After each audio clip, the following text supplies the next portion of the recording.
G9 Gujarati ન્યૂઝમાં સમાચારમાં વાત કરીએ તો રાજકોટ જિલ્લાના ધોરાજી ખાતે પોરબંદર લોકસભાના કોંગ્રેસના ઉમેદવાર લલિત વસોયાએ કર્યું મતદાન।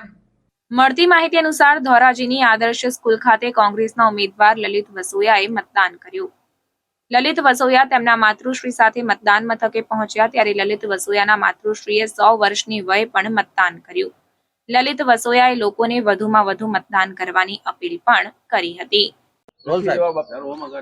લોકશાહીના પાવન પ્રસંગે આજે મતદાન કરી લોકશાહીને જીવંત રાખવા માટેનો પ્રયત્ન કર્યો છે। પોરબંદર લોકસભા બેઠક ઉપર અમેરો માહોલ આ વખતે છે।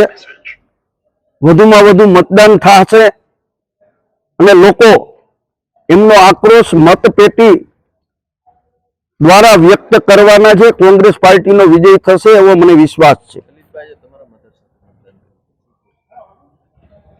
મારા મધરના 2 દિવસ પહેલા જ 100 વર્ષ પૂર્ણ થયેલ છે।